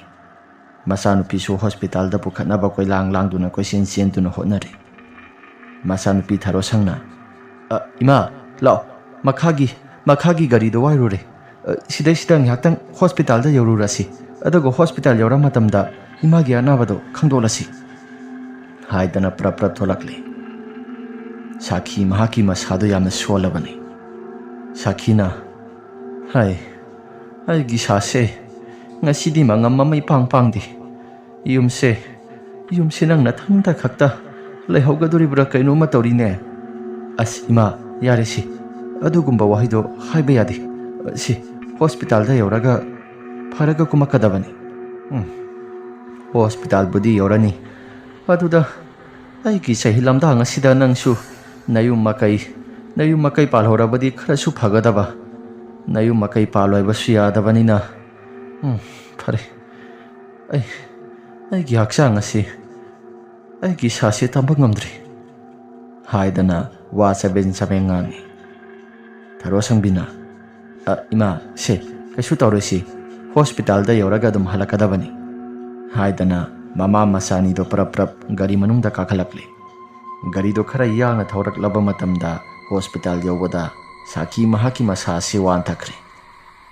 ꯗꯣꯛꯇꯔ ꯃꯅꯨꯡꯗ ꯍꯥꯏꯕꯗꯤ ꯍꯣꯁꯄꯤꯇꯥꯜ ꯃꯅꯨꯡꯗ ꯄ꯭ꯔꯞ ꯏꯟꯁꯤꯜꯂꯤ ꯑꯗꯨꯕꯨ ꯗꯣꯛꯇꯔꯁꯤꯡꯅ ꯌꯦꯡꯕ ꯃꯇꯝꯗ ꯁꯥꯈꯤꯒꯤ ꯑꯁꯤꯕ ꯍꯛꯆꯥꯡ ꯑꯁꯤ ꯅꯈꯣꯏꯅ ꯁꯤꯅ ꯄꯨꯔꯛꯂꯤ ꯍꯧꯖꯤꯛ ꯉꯥꯏꯍꯥꯛꯇꯪꯒꯤ ꯃꯃꯥꯡꯗ ꯄꯨꯡꯈꯥꯏꯃꯨꯛ ꯋꯥꯠꯂꯤꯉꯩ ꯃꯇꯝꯗ ꯁꯤꯅ ꯄꯨꯔꯛꯂꯦ ꯍꯥꯏꯗꯅ ꯁꯥꯈꯤꯒꯤ ꯃꯍꯥꯛꯀꯤ ꯃꯁꯥꯁꯤ ꯗꯣꯛꯇꯔꯁꯤꯡꯅ ꯐꯤ ꯑꯃ ꯀꯨꯞꯁꯤꯜꯂꯒ ꯏꯟꯊꯣꯔꯛꯂꯤ ꯃꯗꯨꯗ ꯁꯥꯈꯤꯒꯤ ꯃꯍꯥꯛꯀꯤ ꯃꯆꯥꯅꯨꯄꯤ ꯊꯥꯔꯣꯁꯥꯡ ꯃꯍꯥꯛꯁꯨ ꯀꯞꯄꯤ ꯎꯄꯥꯏ ꯂꯩꯇ꯭ꯔꯤ ꯑꯁꯤꯕ ꯍꯛꯆꯥꯡ ꯑꯁꯤ ꯌꯨꯝꯗ ꯄꯨꯊꯔꯒꯦ ꯍꯥꯏꯗꯅ ꯌꯨꯝꯗ ꯄꯨꯊꯔꯛꯂꯤ ꯂꯩꯀꯥꯏꯒꯤ ꯃꯤꯑꯣꯏꯁꯤꯡ ꯑꯁꯤꯁꯨ ꯁꯥꯈꯤ ꯄꯨꯊꯔꯛꯂꯤ ꯑꯁꯤꯕ ꯍꯛꯆꯥꯡ ꯌꯥꯗ꯭ꯔꯦ ꯍꯥꯏꯗꯅ ꯋꯥ ꯍꯦꯛꯇ ꯂꯥꯎꯅꯩ ꯑꯁꯨꯝꯅ ꯋꯥ ꯂꯥꯎꯅꯔꯛꯄ ꯃꯇꯝ ꯑꯗꯨꯗ ꯑꯍꯤꯡꯒꯤ ꯃꯇꯝꯅꯤ ꯂꯩꯀꯥꯏꯒꯤ ꯃꯤꯑꯣꯏꯁꯤꯡ ꯑꯁꯤꯁꯨ ꯀꯣꯏꯆꯦꯟ ꯆꯦꯜꯂꯤ ꯑꯗꯨꯕꯨ ꯑꯍꯤꯡꯒꯤ ꯃꯇꯝ ꯑꯗꯨꯗ ꯗꯤꯅꯦꯁ ꯑꯃꯗꯤ ꯒꯥꯟꯙꯤꯗꯤ ꯅꯨꯡꯉꯥꯏꯅ ꯑꯗꯨꯃꯛ ꯄꯣꯊꯥꯔꯤ ꯂꯩꯀꯥꯏꯒꯤ ꯃꯤꯑꯣꯏꯁꯤꯡ ꯍꯥꯏꯕꯗꯤ ꯁꯥꯈꯤ ꯍꯣꯏꯒꯤ ꯌꯨꯝꯊꯪꯅꯕꯁꯤꯡ ꯑꯗꯨꯁꯨ ꯁꯥꯈꯤ ꯂꯩꯇ꯭ꯔꯦ ꯍꯥꯏꯕ ꯄꯥꯎ ꯑꯁꯤ ꯇꯥꯕ ꯃꯇꯝꯗ ꯀꯣꯏꯆꯦꯟ ꯆꯦꯟꯗꯨꯅ ꯀꯣꯏꯂꯥꯡ ꯂꯥꯡꯂꯤ ꯅꯣꯡꯉꯥꯜꯂꯛꯂꯕ ꯃꯇꯝꯗ ꯁꯥꯈꯤ ꯁꯤꯔꯦ ꯍꯥꯏꯕꯁꯤ ꯒꯥꯟꯙꯤ ꯑꯃꯗꯤ ꯗꯤꯅꯦꯁꯁꯨ ꯈꯪꯂꯤ ꯒꯥꯟꯙꯤꯅ ꯑꯕꯣꯛ ꯁꯥꯈꯤꯁꯤ ꯃꯇꯧ ꯀꯔꯝꯅ ꯕꯕꯥ ꯑꯕꯣꯛ ꯁꯥꯈꯤꯁꯤ ꯃꯇꯧ ꯀꯔꯝꯅ ꯁꯤꯔꯤꯕꯅꯣ ꯑꯩꯁꯨ ꯈꯪꯗꯦ ꯑꯍꯤꯡꯒꯤ ꯃꯇꯝ ꯑꯗꯨꯗ ꯃꯕꯨꯛ ꯑꯁꯤ ꯆꯥꯛꯑꯦ ꯁꯥꯔꯦ ꯂꯦꯡꯉꯦ ꯍꯥꯏꯗꯅ ꯃꯁꯥ ꯄꯨꯝꯕꯁꯤꯁꯨ ꯆꯥꯛꯑꯦ ꯁꯥꯎꯔꯦ ꯍꯥꯏꯗꯅ ꯄꯨꯈꯠꯄ ꯃꯥꯜꯂꯤ ꯑꯗꯨꯒ ꯍꯣꯁꯄꯤꯇꯥꯜ ꯌꯧꯕ ꯃꯇꯝꯗ ꯁꯤꯔꯦ ꯍꯥꯏꯕ꯭ꯔꯥ ꯀꯔꯤꯅꯣ ꯈꯪꯗ꯭ꯔꯦ ꯍꯣꯁꯄꯤꯇꯥꯜ ꯌꯧꯕ ꯃꯇꯝꯗ ꯁꯤꯔꯦ ꯍꯥꯏꯕꯁꯤ ꯑꯩꯈꯣꯏ ꯂꯩꯀꯥꯏꯗ ꯃꯤ 2-3 ꯁꯨꯔꯦ ꯍꯟꯗꯛ ꯃꯔꯛ ꯑꯁꯤ ꯃꯤꯁꯤ ꯃꯤꯅꯥꯁꯦ ꯈꯔꯁꯨ ꯇꯣꯏꯔꯛꯄꯁꯤꯗ ꯏꯄꯥꯗꯤ ꯒ꯭ꯌꯥꯟ ꯃꯦꯟꯒ ꯑꯃꯠꯇ ꯍꯦꯛ ꯇꯥꯗ꯭ꯔꯕꯅꯤ ꯕꯕꯥ ꯉꯥꯏꯍꯥꯛ ꯆꯠꯄꯤꯔꯨꯔꯣ ꯑꯩꯗꯤ ꯏꯁꯥꯁꯤ ꯉꯔꯥꯡ ꯀꯩꯅꯣ ꯈꯔ ꯎꯔꯨꯕꯗꯨꯒ ꯑꯩꯗꯤ ꯌꯥꯝꯅ ꯍꯩꯅꯗ꯭ꯔꯦ ꯐꯔꯦ ꯂꯩꯍꯧꯔꯣ ꯏꯄꯥ ꯉꯥꯏꯍꯥꯛꯇꯪ ꯆꯠꯂꯨꯈꯤꯒꯦ ꯍꯥꯏꯗꯅ ꯑꯗꯨꯃꯛ ꯆꯠꯈ꯭ꯔꯦ ꯒꯥꯟꯙꯤ ꯑꯃꯗꯤ ꯗꯤꯅꯦꯁ ꯃꯌꯨꯝꯗ ꯄꯨꯂꯞ ꯄꯨꯟꯃꯤꯟꯅꯩ ꯗꯤꯅꯦꯁꯀꯤ ꯃꯌꯨꯝꯗꯒꯤ ꯒꯥꯟꯙꯤ ꯂꯥꯛꯄꯅꯤ ꯒꯥꯟꯙꯤꯅ ꯏꯇꯥꯎ ꯏꯇꯥꯎ ꯅꯪ ꯑꯃꯨꯛꯇ ꯊꯣꯛꯂꯛꯀꯦꯔꯣ ꯆꯪꯉꯣ ꯀꯩꯅꯣ ꯍꯥꯏꯗꯅ ꯒꯥꯟꯙꯤꯗꯨ ꯀꯧꯁꯤꯜꯂꯤ ꯒꯥꯟꯙꯤ ꯃꯅꯨꯡꯗ ꯍꯦꯛ ꯌꯧꯔꯛꯄ ꯃꯇꯝꯗ ꯗꯤꯅꯦꯁꯅ ꯑꯋꯥꯡ ꯂꯩꯀꯥꯏꯒꯤ ꯑꯕꯣꯛ ꯁꯥꯈꯤꯗꯣ ꯂꯩꯇ꯭ꯔꯦ ꯍꯥꯏ ꯑꯩꯗꯤ ꯏꯁꯥꯁꯤ ꯃꯪꯒ ꯆꯞ ꯍꯦꯛ ꯃꯥꯟꯅꯔꯦ ꯏꯇꯥꯎ ꯅꯪꯗ ꯅꯠꯇꯦ ꯑꯩꯁꯨꯅꯤ ꯃꯪꯒ ꯆꯞ ꯍꯦꯛ ꯃꯥꯟꯅꯔꯕꯅꯤ ꯑꯗꯣ ꯑꯩꯈꯣꯏꯁꯨ ꯅꯍꯥ ꯑꯣꯏꯔꯕꯅꯤꯅ ꯕꯕꯥꯁꯨ ꯂꯣꯏꯅ ꯆꯠꯅꯈꯤ ꯑꯗꯣ ꯁꯤꯗꯩꯁꯤꯗ ꯑꯗꯨꯝ ꯑꯩꯗꯤ ꯇꯟꯕꯨ ꯇꯜꯂꯤ ꯅꯨꯡꯇꯤ ꯈꯨꯗꯤꯡꯒꯤ ꯋꯥꯛꯀꯤꯡ ꯆꯠꯂꯤꯕꯅꯤ ꯍꯥꯏꯗꯅ ꯀꯣꯏꯆꯠ ꯆꯠꯂꯒ ꯂꯩ ꯑꯗꯨꯒ ꯁꯤꯒꯤ ꯃꯐꯝ ꯖꯒꯥꯁꯤ ꯂꯥꯟꯊꯣꯛ ꯂꯥꯟꯁꯤꯟ ꯇꯧꯔꯒ ꯆꯠꯂꯤꯕꯅꯤ ꯇꯟꯕꯨ ꯇꯜꯂꯕꯅꯤ ꯉꯥꯏꯈꯣ ꯅꯪꯕꯨ ꯉꯔꯥꯡ ꯊꯕꯛ ꯆꯠꯀꯅꯤ ꯍꯥꯏꯗꯅ ꯍꯥꯏꯈꯤꯕꯗꯨꯕꯨ ꯊꯕꯛꯇꯣ ꯅꯪ ꯍꯣꯔꯦꯟ ꯆꯠꯇꯣꯔꯤꯕ꯭ꯔꯣ ꯍꯣꯔꯦꯟꯁꯤ ꯊꯕꯛ ꯆꯠꯀꯗꯣꯔꯤꯕꯅꯤ ꯊꯕꯛ ꯆꯠꯀꯗꯣꯔꯤꯕꯅꯤ ꯍꯥꯏꯗꯅ ꯇꯧꯔꯤꯕꯁꯤ ꯌꯨꯝꯗ ꯍꯜꯂꯛꯀꯅꯤ ꯈꯟꯕꯗ ꯑꯩꯗꯤ ꯇꯟꯕꯨ ꯌꯥꯝꯅ ꯇꯜꯂꯕꯅꯤꯗ ꯐꯔꯦꯁꯦ ꯆꯠꯊꯣꯛꯎꯔꯣ ꯑꯗꯨꯗꯤ ꯑꯩꯁꯨ ꯌꯨꯝꯗ ꯍꯟꯅꯕ ꯇꯧꯔꯒꯦ ꯍꯥꯏꯗꯅ ꯗꯤꯅꯦꯁ ꯑꯗꯨ ꯃꯍꯥꯛꯀꯤ ꯐꯤꯔꯣꯜꯁꯤꯡ ꯑꯗꯨ ꯂꯣꯏꯁꯤꯜꯂꯕ ꯃꯇꯨꯡꯗ ꯄ꯭ꯔꯞ ꯑꯗꯨꯃꯛ ꯆꯠꯈ꯭ꯔꯦ ꯊꯕꯛ ꯁꯨꯕ ꯍꯥꯏꯕꯁꯤ ꯐꯤꯔꯣꯜ ꯑꯍꯟꯕ ꯁꯦꯠꯄ ꯌꯥꯕ ꯅꯠꯇꯦ ꯑꯗꯨꯅ ꯑꯃꯅ ꯑꯀꯥꯏꯁꯤꯡ ꯑꯗꯨ ꯃꯍꯥꯛꯀꯤ ꯕꯦꯒ ꯑꯃꯗ ꯌꯣꯝꯂꯒ ꯄꯨꯈꯤꯕꯅꯤ ꯑꯁꯨꯝꯅ ꯊꯕꯛ ꯁꯨꯐꯝꯗ ꯗꯤꯅꯦꯁ ꯑꯗꯨ ꯊꯕꯛ ꯁꯨꯅ ꯊꯣꯛꯈꯤꯕ ꯋꯥꯔꯤ ꯃꯌꯥꯝꯁꯤꯡ ꯑꯗꯨ ꯑꯁꯨꯝ ꯅꯤꯡꯁꯤꯡꯂꯛꯂꯤ ꯗꯤꯅꯦꯁꯅ ꯑꯩꯅ ꯆꯠꯀꯗꯧꯔꯤꯕ ꯂꯝꯕꯤ ꯑꯁꯤ ꯈꯔꯗꯤ ꯐꯔꯛ ꯇꯥꯕ ꯖꯒꯥꯅꯤꯗꯣ ꯇꯟꯗꯤ ꯑꯣꯟꯊꯣꯛꯅ ꯇꯟꯈ꯭ꯔꯦꯗ ꯐꯔꯦ ꯑꯗꯨꯕꯨ ꯅꯨꯄꯥ ꯃꯆꯥꯅꯤ ꯆꯠꯇꯕꯗꯤ ꯌꯥꯗꯕꯅꯤ ꯌꯨꯝꯅꯤ ꯐꯔꯦ ꯍꯥꯏꯗꯅ ꯋꯥꯈꯜ ꯈꯜꯂꯤ ꯉꯥꯏꯍꯥꯛꯇꯪꯒꯤ ꯃꯇꯨꯡꯗ ꯗꯤꯅꯦꯁ ꯑꯃꯗꯤ ꯃꯍꯥꯛꯀꯤ ꯃꯃꯥꯟꯅꯕ ꯑꯇꯩꯁꯤꯡ ꯑꯗꯨ ꯊꯕꯛ ꯏꯪꯈꯥꯡ ꯁꯨꯕ ꯈꯣꯠꯄ ꯂꯣꯏꯔꯕ ꯃꯇꯨꯡꯗ ꯃꯌꯨꯝꯗ ꯍꯟꯅꯕ ꯍꯥꯏꯗꯅ ꯃꯈꯣꯏ ꯃꯌꯥꯝ ꯑꯁꯤ ꯃꯔꯥꯡ ꯇꯧꯅꯔꯛꯄꯅꯤ ꯑꯗꯨꯗ ꯗꯤꯅꯦꯁꯅ ꯏꯇꯥꯎꯁꯥ ꯑꯩ ꯌꯨꯝꯗ ꯍꯟꯅꯕ ꯇꯧꯔꯒꯦ ꯅꯈꯣꯏꯗꯤ ꯑꯅꯛꯄꯁꯤꯗ ꯌꯨꯝꯁꯤ ꯂꯣꯏꯅ ꯂꯩꯅꯕꯅꯤꯅ ꯅꯈꯣꯏꯗꯤ ꯑꯗꯨꯝ ꯂꯩꯍꯧꯔꯣ ꯉꯥꯏꯈꯣ ꯗꯤꯅꯦꯁ ꯉꯥꯏꯍꯥꯛꯇꯪ ꯃꯆꯥ ꯑꯃ ꯐꯥꯈꯤꯁꯦ ꯍꯥꯏꯕ꯭ꯔꯣ ꯅꯪ ꯅꯁꯥꯗꯣꯈꯔ ꯀꯤꯊꯤꯛꯀꯤꯔꯨꯝ ꯇꯧꯕ꯭ꯔꯣ ꯀꯤꯕꯒꯤ ꯋꯥꯕꯨꯗꯤ ꯉꯔꯥꯡ ꯀꯩꯅꯣꯈꯔ ꯊꯦꯡꯅꯔꯨꯕꯗꯨꯒ ꯑꯗꯨꯒ ꯉꯁꯤ ꯇꯧꯔꯛꯂꯤꯕꯁꯤꯡ ꯑꯁꯤꯒ ꯑꯩꯗꯤ ꯃꯪꯒ ꯆꯞ ꯍꯦꯛ ꯃꯥꯟꯅꯔꯕꯅꯤ ꯚꯥꯏ ꯑꯗꯨ ꯑꯣꯏꯔꯒ ꯅꯪ ꯉꯥꯏꯍꯥꯛ ꯀꯩꯒꯨꯝꯕ ꯈꯔ ꯇꯧꯈꯤꯁꯤꯗꯅ ꯌꯥꯗꯕ꯭ꯔꯣ ꯌꯥꯕꯨꯗꯤ ꯌꯥꯏ ꯀꯤꯕ ꯈꯔ ꯐꯅꯕ ꯑꯗꯨꯅꯤꯗꯅ ꯀꯤꯕ ꯈꯔ ꯐꯅꯕ ꯇꯧꯈꯤꯁꯤ ꯍꯥꯏꯗꯅ ꯃꯈꯣꯏꯁꯨ ꯕꯦꯟꯗꯔ ꯑꯃꯗ ꯆꯪꯁꯤꯜꯂꯤ ꯑꯗꯨꯒ ꯊꯛꯄꯤ ꯆꯥꯕꯤ ꯉꯥꯏꯍꯥꯛ ꯇꯧꯈꯤꯁꯤ ꯍꯥꯏꯗꯅ ꯃꯈꯣꯏꯁꯨ ꯊꯛꯄꯤ ꯆꯥꯕꯤ ꯈꯔ ꯇꯧꯔꯤ ꯃꯁꯤꯒꯤ ꯃꯇꯨꯡꯗ ꯗꯤꯅꯦꯁ ꯃꯍꯥꯛꯀꯤ ꯃꯁꯥꯁꯤ ꯀꯤꯔꯛꯇ꯭ꯔꯦ ꯗꯤꯅꯦꯁꯅ ꯉꯁꯤ ꯑꯣꯏꯔꯕꯗꯤ ꯀꯔꯤ ꯁꯥꯈꯤ ꯍꯥꯏꯕ꯭ꯔꯥ ꯀꯩꯅꯣ ꯁꯥꯈꯤ ꯍꯥꯏꯕ꯭ꯔꯥ ꯃꯤꯈꯤ ꯍꯥꯏꯕ꯭ꯔꯥ ꯃꯤꯊꯤ ꯍꯥꯏꯕ꯭ꯔꯥ ꯀꯩꯅꯣ ꯃꯗꯨꯒꯤ ꯍꯅꯨꯕꯤꯗꯣ ꯑꯩꯅꯁꯨ ꯉꯔꯥꯡ ꯃꯥꯒꯤ ꯄꯣꯛꯐꯝꯗꯒꯤ ꯀꯩꯅꯣ ꯂꯧꯔꯛꯏꯅꯤꯅꯦ ꯃꯥꯏꯔꯦꯟ ꯂꯧ ꯈꯣꯅ ꯂꯧꯔꯛꯏꯅꯤ ꯑꯗꯣ ꯂꯨꯄꯥ 10ꯁꯨ ꯋꯥꯠꯍꯧꯕꯅꯤ ꯑꯗꯣ ꯁꯥꯈꯤ ꯍꯥꯏꯕ ꯍꯅꯨꯕꯤꯗꯣ ꯑꯩꯅ ꯑꯩ ꯅꯪ ꯆꯨꯔꯣꯏ ꯌꯥꯝꯅ ꯉꯥꯡꯉꯦ ꯅꯪ ꯆꯠꯄ ꯀꯤꯔꯔꯣꯏ ꯈꯪꯉꯦ ꯐꯔꯦ ꯐꯔꯦ ꯅꯪ ꯆꯠꯂꯣꯀꯣ ꯑꯩꯈꯣꯏꯁꯨ ꯂꯩꯍꯧꯔꯒꯦ ꯑꯣ ꯀꯤꯗ꯭ꯔꯦ ꯍꯧꯖꯤꯛꯇꯤ ꯀꯩꯝꯇ ꯀꯤꯗ꯭ꯔꯦ ꯁꯥꯈꯤ ꯊꯣꯔꯛꯀꯦꯔꯥ ꯃꯤꯀꯤ ꯊꯣꯔꯛꯀꯦꯔꯥ ꯀꯔꯤ ꯊꯣꯔꯛꯀꯦꯒꯦ ꯂꯩꯀꯥꯏꯒꯤ ꯂꯩꯔꯤꯕ ꯂꯥꯏ ꯐꯠꯇꯕ ꯃꯌꯥꯝ ꯑꯁꯦ ꯂꯣꯏꯅ ꯊꯣꯔꯛꯀꯦ ꯍꯥꯏꯔꯕꯁꯨ ꯊꯣꯛꯆꯔꯛꯁꯅꯨ ꯑꯩ ꯀꯩꯝꯇ ꯀꯤꯕꯤꯗ꯭ꯔꯦ ꯍꯣ ꯑꯗꯨꯃꯥꯏꯅ ꯅꯨꯄꯥ ꯊꯣꯛꯑꯣꯗꯅ ꯉꯁꯥꯏ ꯃꯈꯩ ꯊꯛꯇ꯭ꯔꯁꯨ ꯅꯨꯄꯥ ꯊꯣꯛꯑꯝꯃꯗꯤ ꯈꯔꯁꯨ ꯐꯒꯗꯕ ꯍꯥꯏꯗꯅ ꯃꯃꯥꯟꯅꯕꯁꯤꯡ ꯑꯗꯨꯒ ꯉꯥꯡꯗꯅ ꯂꯥꯛꯂꯦ ꯃꯃꯥꯟꯅꯕꯁꯤꯡ ꯑꯗꯨꯗꯤ ꯂꯩꯍꯧꯔꯦ ꯗꯤꯅꯦꯁ ꯃꯊꯟꯇ ꯈꯛꯇ ꯂꯥꯛꯏ ꯏꯁꯩꯒ ꯉꯪꯗꯅ ꯑꯩꯅ ꯆꯠꯀꯗꯧꯔꯤꯕ ꯂꯝꯕꯤ ꯑꯁꯤ ꯑꯩꯈꯣꯏꯒꯤ ꯂꯩꯀꯥꯏ ꯑꯁꯤꯗ ꯁꯥꯈꯤ ꯉꯔꯥꯡꯗ ꯑꯩꯉꯣꯟꯗꯒꯤ ꯑꯩꯅ ꯄꯩꯁꯥ ꯈꯖꯤꯛꯈꯛ ꯋꯥꯠꯍꯧꯕ ꯍꯅꯨꯕꯤꯗꯨ ꯁꯤꯔꯕꯣꯀꯣ ꯃꯥ ꯁꯤꯔꯁꯨ ꯀꯩꯗꯧꯔꯤꯒꯦ ꯆꯨꯔꯨꯞ ꯃꯁꯩꯁꯤ ꯆꯤꯡꯉꯒ ꯑꯗꯨꯝ ꯂꯥꯛꯄꯤꯒꯦ ꯍꯥꯏꯗꯅ ꯆꯨꯔꯨꯞ ꯃꯁꯩꯗꯨ ꯑꯗꯨꯝ ꯆꯤꯡꯉꯒ ꯂꯥꯛꯏ ꯗꯤꯅꯦꯁ ꯃꯍꯥꯛꯀꯤ ꯃꯁꯥꯗ ꯀꯩꯁꯨ ꯊꯣꯏꯅ ꯀꯤꯕ ꯑꯃꯠꯇꯁꯨ ꯌꯥꯎꯕ ꯇꯧꯗ ꯌꯨꯒꯤ ꯅꯤꯁꯥꯗꯨꯅ ꯃꯍꯥꯛꯁꯦ ꯑꯗꯨꯃꯛ ꯏꯁꯩ ꯉꯪꯗꯅ ꯂꯥꯛꯄꯅꯤ ꯂꯥꯛꯆꯒꯦ ꯅꯅꯥꯛꯇ ꯇꯣꯏꯅ ꯅꯪꯕꯨ ꯌꯦꯡꯖꯒꯦ ꯁꯣꯏꯔꯕ꯭ꯔꯣ ꯍꯥꯏꯔꯒ ꯋꯥꯈꯜꯗ ꯃꯁꯥ ꯃꯊꯟꯇ ꯃꯨꯔꯨꯝ ꯁꯣꯜꯂꯒ ꯅꯣꯛꯇꯨꯅ ꯂꯥꯛꯏ ꯁꯥꯈꯤꯒꯤ ꯄꯣꯠꯐꯝ ꯃꯄꯥ ꯑꯁꯤ ꯌꯧꯔꯛꯄ ꯃꯇꯝꯗ ꯀꯅꯥꯒꯨꯝꯕ ꯅꯨꯄꯤ ꯑꯃ ꯐꯝꯂꯒ ꯂꯩꯕꯗꯨ ꯃꯗꯨ ꯎꯔꯛꯂꯦ ꯈꯔ ꯂꯥꯞꯇꯛꯅ ꯑꯥꯗ ꯂꯩꯔꯤꯁꯤꯕꯨ ꯏꯅꯦ ꯁꯥꯈꯤꯒꯤ ꯃꯆꯥꯅꯨꯄꯤꯗꯨ ꯑꯣꯏꯔꯤꯖꯥꯠꯂꯣ ꯇꯁꯦꯡꯅ ꯍꯥꯏꯔꯕꯗ ꯏꯅꯦ ꯁꯥꯈꯤ ꯍꯥꯏꯕꯗꯨ ꯁꯣꯏꯔꯕꯅꯤ ꯃꯕꯣꯛ ꯁꯥꯈꯤ ꯍꯥꯏꯒꯗꯕꯅꯤ ꯏꯕꯣꯛ ꯁꯥꯈꯤ ꯍꯥꯏꯒꯗꯕꯗꯨꯗ ꯃꯍꯥꯛꯁꯨ ꯃꯁꯥꯁꯤ ꯌꯨꯒꯤ ꯅꯤꯁꯥꯅ ꯒ꯭ꯌꯥꯃꯦꯟꯒ ꯑꯃꯠꯇ ꯇꯥꯗꯅ ꯃꯤꯡꯒꯧ ꯊꯧꯒꯧꯒꯁꯤ ꯒ꯭ꯌꯥꯃꯦꯟꯒ ꯑꯃꯠꯇ ꯇꯥꯗꯅ ꯂꯥꯛꯑꯕꯅꯤ ꯈꯔ ꯊꯨꯅ ꯅꯛꯁꯤꯜꯂꯛꯏ ꯍꯥꯏꯕꯗꯤ ꯃꯐꯝ ꯖꯒꯥꯗꯨ ꯌꯧꯁꯤꯜꯂꯛꯄ ꯃꯇꯝꯗ ꯁꯥꯈꯤ ꯄꯣꯠꯐꯝ ꯐꯝꯗꯨꯅ ꯂꯩꯔꯝꯃꯤ ꯁꯥꯈꯤꯅ ꯏꯕꯨꯡꯉꯣ ꯉꯔꯥꯡ ꯑꯩꯒꯤ ꯂꯨꯄꯥ 10 ꯑꯗꯣ ꯋꯥꯠꯂꯤꯅꯦ ꯏꯕꯣꯛꯀꯤ ꯂꯨꯄꯥ 10ꯗꯨꯕꯨ ꯑꯩꯅ ꯏꯕꯣ ꯄꯩꯁꯥꯒ ꯑꯃꯇ ꯄꯨꯔꯛꯇ꯭ꯔꯦ ꯏꯕꯣ ꯉꯁꯥꯏ ꯈꯔ ꯌꯥꯎꯔꯛꯄꯗꯨꯁꯨ ꯂꯣꯏꯅ ꯊꯛꯇꯣꯛꯈ꯭ꯔꯦ ꯏꯕꯣ ꯀꯥꯏꯗꯦꯗ ꯑꯗꯨ ꯅꯪꯕꯨ ꯀꯗꯥꯏ ꯇꯥꯅ ꯆꯠꯂꯨꯔꯤꯕꯅꯣ ꯑꯕꯣ ꯑꯩꯁꯦ ꯁꯤꯒꯤ ꯀꯩꯅꯣꯗ ꯊꯕꯛ ꯌꯥꯎꯔꯤ ꯑꯕꯣ ꯑꯕꯣꯛꯄꯨ ꯍꯧꯖꯤꯛ ꯐꯥꯎꯕ ꯄꯣꯠꯐꯝ ꯐꯝꯃꯤꯁꯤꯕꯨ ꯑꯕꯣꯛ ꯀꯩꯅꯣ ꯄꯣꯠꯐꯝꯒ ꯑꯝꯇ ꯄꯣꯠꯀ ꯑꯝꯇ ꯁꯤꯠꯇ꯭ꯔꯕꯣ ꯑꯕꯣ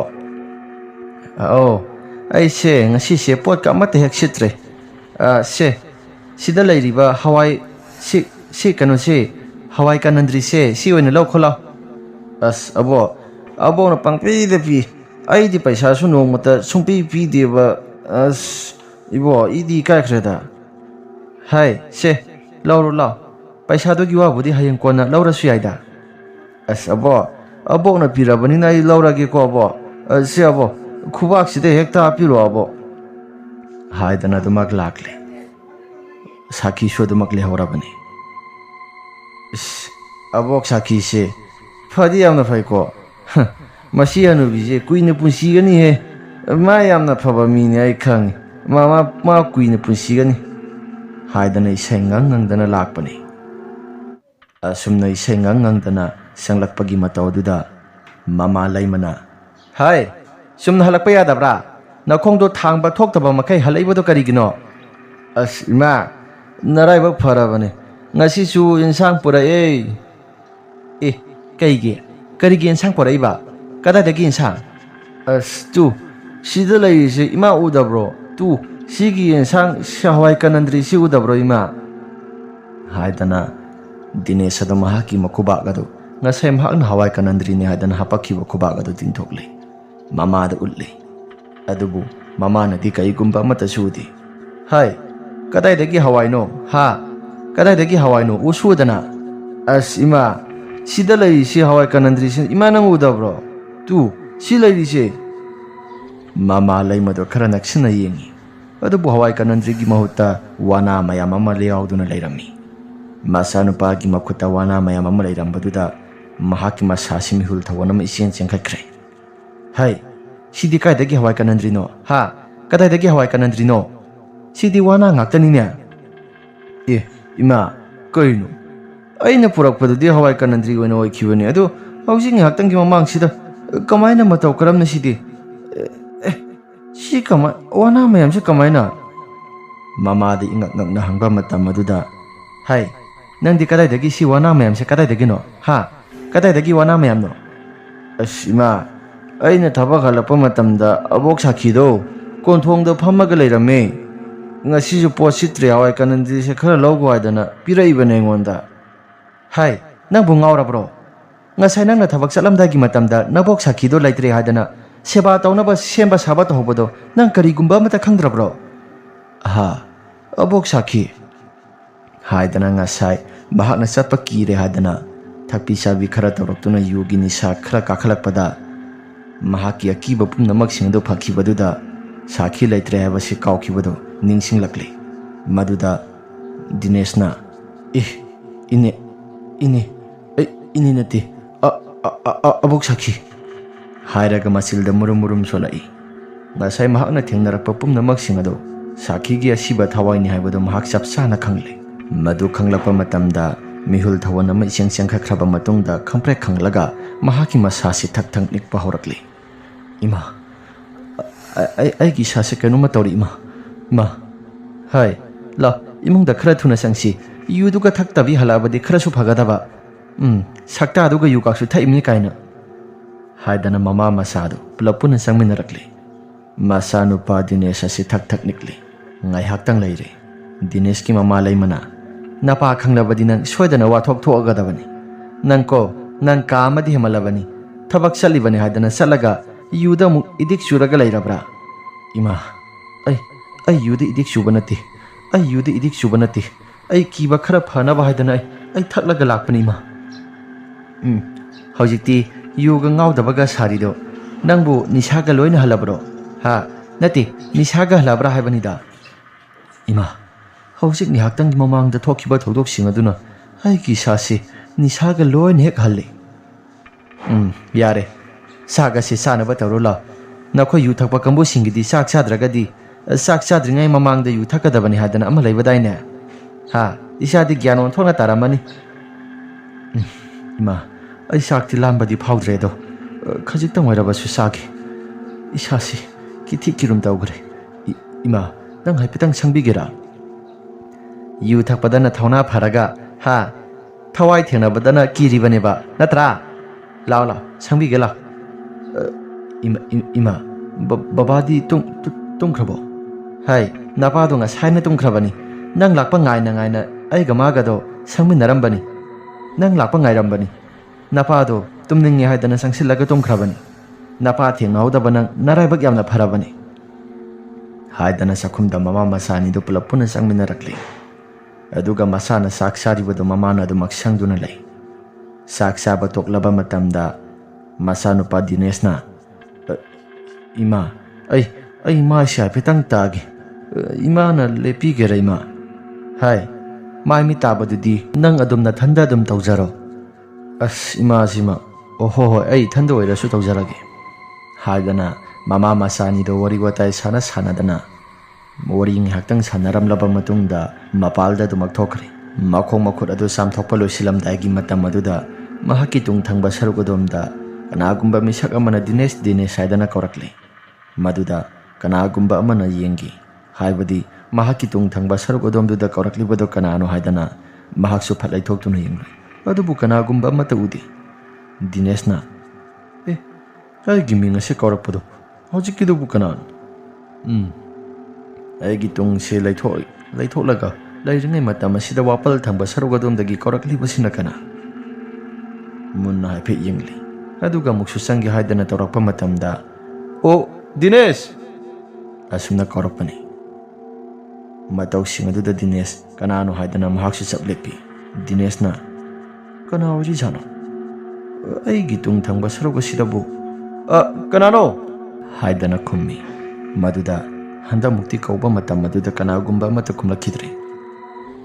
dineshna kainoda hausin ngihaktangi mamangda aigi ming korakpagumna aigi mingnida manida aigi mingni aduga karino haidana wakhalda ngihaktan khallaga lairingai matamda amuka sutung thangba sarugodomduda nupi amagi matawgumna khonjelda dinesh haidana korakle handa mukti nupi ne khangba matamda dinesh mahaki masa si swai lawi his handa ki semadi nupi na korokpagi khonjil malida aduga matau karamna haidana Dinesh ado wakhalda sum khallaga leiringai matamda tungthangba saruga somsida pop pop launa tharakpagumna misak amana mahaki lengjumda pop pop launa tharakpani Dineshu karino hadana mamai laitholaga yengluba matamda mahaki tungthangba saruga somsida khamprek khangna mahaki mamang maktada Sakhi gi asiba haksang karum karum dauraba haksang ado lepaga leirami aduga Sakhina kadai aigi paisa walaubodo piro asi haina masilda solakpani Dinesh masasi swai lauba amadi yauraduna yamna kana lauri aduga mafam aduda mahaksu adumak wangthakirami mama sumasana laukibagi khonjel adu taba matamda praprap sentorai masanupa Dinesh adu gyan imang manglaga mahaki masasi topam chapam khangdana mahaki makhum makhut samliba mafam adu maktada tusinduna leirami gyan ga mate hek tadabani Dinesh na ai paisado soidana piragi ai paisado soidana piragi abok sakhi gi paisado soidana piraki haidana murum solami mama di papa khali aduga mapada tabro nasanu pase kenu matawre amukta thopira o haidana kawi mapadu susu kamba makai nungai na pothari ngai matamdani yamna kana kawi mapadu suprap thorakli aduga kaidawragi haidana mapana hangi mapana hai kaidawrage ne ha kaidawrage nasanu pa sono suba se kaidawrage masasi gyan ga mangba makai makhasida longna haitharaga leirami kaidawba yawraba sanu haipetang pusilaga yengsiro la pusilaga yengsi nasanu pa se laigi tingi ama oknaribra aisu khangdi haipetang di keno khara yengbana phabra khalle makhagi lairiba tiken ado haipetang kaukhalaga yengsiro laigi tingi ama khangba si tiken hek toirei haipetang kaukhalaga yengsi natragadi masase tangdu laita baibadu madi oirodawri masilda su sakhi aidana murum soline sakhi gi indon sakhi gi thawai du so mok onara basala khangdi ngasai keno khara ui haidana hairakibani masil se su yunam mama inam nami yu thaklaga labra angang matik natana pakhang masani khalakpa matamni khara keno khara test tawdragadi kaina masil da su yamna lon bani ni chanu pase thakti onthokna wanglaba asyari karino aduda ngangbagi matam nate hauji yengo hauji lairiba condition asida pusilaga mutangdi nasanu pase yengansi la yengallaga mutang phabra yengsi Sakhi ongnaribra kana ongnaribano gyamenga taba sanati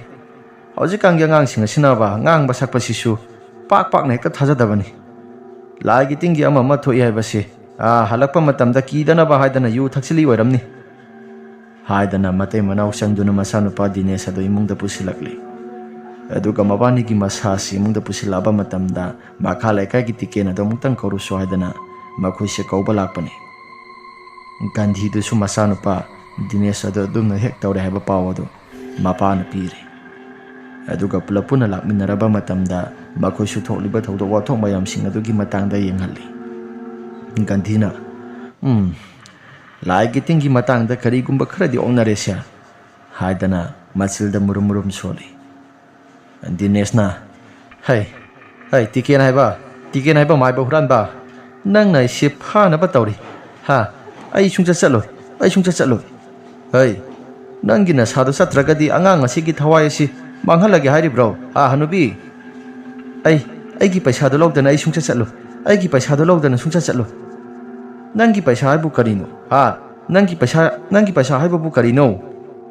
ai gi mare lokibagi paisa pidribani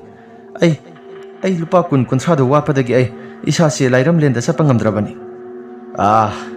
nangi paisa do khaktagi ore angang asigi thawai da haibadi mahaki masada sangsilaga nangna yelibase madu tawnuko miga laiga samnaba yaba nate ko tongana laigadabani se nangi lupa kundo ai pirage nang handaba yararoi maiba tiken nang na ai hinglingai matamda aingondagi su nangna pot mayam ama sokhrabani aina sokhiba mayam ga loina haidore ni ꯑꯩꯅ ꯀꯗꯥꯏꯗ ꯄꯣꯠ ꯁꯣꯠꯂꯤ ꯍꯥ ꯑꯩꯅ ꯀꯗꯥꯏꯗ ꯄꯣꯠ ꯁꯣꯠꯀꯦ ꯅꯪꯒꯤꯁꯨ ꯌꯥꯎꯅ ꯄꯨꯂꯞ ꯄꯨꯟꯅ ꯄꯤꯔꯛꯀꯗꯕꯅꯤ ꯑꯁꯨꯝꯅ ꯍꯥꯏꯔꯛꯄ ꯃꯌꯥꯝꯁꯤꯡ ꯑꯗꯨꯗ ꯃꯈꯣꯏ ꯃꯌꯥꯝ ꯑꯁꯤ ꯉꯛꯄꯅ ꯈꯝ ꯊꯦꯡꯂꯤ ꯃꯥꯏꯕ ꯇꯤꯀꯦꯅ ꯑꯩꯅ ꯄꯣꯠ ꯁꯣꯠꯂꯤ ꯀꯀꯥ ꯍꯥꯏꯅꯒ ꯍꯩ ꯐꯔꯁꯨ ꯐꯠꯇ꯭ꯔꯁꯨ ꯅꯪ ꯏꯟꯗꯣꯟꯅꯤꯀꯣ ꯂꯩꯀꯥꯏꯒꯤ ꯏꯟꯗꯣꯟ ꯏꯟꯗꯣꯟ ꯅꯪ ꯈꯔ ꯊꯨꯅ ꯆꯠꯍꯧꯔꯣ ꯅꯠꯇ꯭ꯔꯒꯗꯤ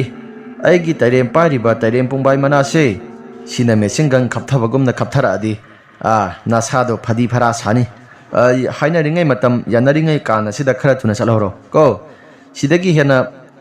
ꯆꯠꯂꯣ ꯍꯥꯏꯕꯒ ꯌꯥꯔꯛꯇ꯭ꯔꯗꯤ ꯑꯐ ꯅꯨꯡꯉꯥꯏ ꯑꯃꯠꯇ ꯑꯣꯏꯔꯛꯂꯔꯣ ꯍꯥꯏ ꯐꯔꯁꯨ ꯐꯠꯇ꯭ꯔꯁꯨ ꯅꯪꯁꯦ ꯏꯈꯥꯒꯤ ꯑꯉꯥꯡꯅꯤ ꯀꯣ ꯑꯩꯅ ꯄꯤꯌꯨ ꯍꯥꯏꯕ ꯊꯕꯛꯇ ꯑꯩꯅ ꯄꯤꯌꯨ ꯍꯥꯏꯕ ꯗꯤꯃꯥꯟꯗ ꯅꯪꯅ ꯄꯤꯔꯛꯀꯗꯕꯅꯤ ꯃꯁꯤꯒꯤ ꯊꯋꯥꯏꯁꯤ ꯃꯅꯝ ꯑꯣꯟꯊꯣꯛꯅ ꯀꯟꯒꯗꯧꯔꯤꯗ ꯅꯪ ꯆꯠꯀꯦ ꯍꯥꯏꯕ꯭ꯔꯥ ꯆꯠꯂꯣꯏ ꯍꯥꯏꯕ꯭ꯔꯥ ꯅꯪ ꯆꯠꯇ꯭ꯔꯒꯗꯤ ꯑꯩꯅ ꯄꯥꯏꯔꯤꯕ ꯃꯦꯆꯤꯟꯒꯟꯒꯨꯝꯅ ꯃꯄꯥꯡꯒꯜ ꯀꯜꯂꯕ ꯈꯨꯠꯂꯥꯏꯁꯤ ꯃꯁꯤꯅ ꯍꯦꯛꯇ ꯈꯞꯆꯤꯜꯂꯛꯑꯒꯦ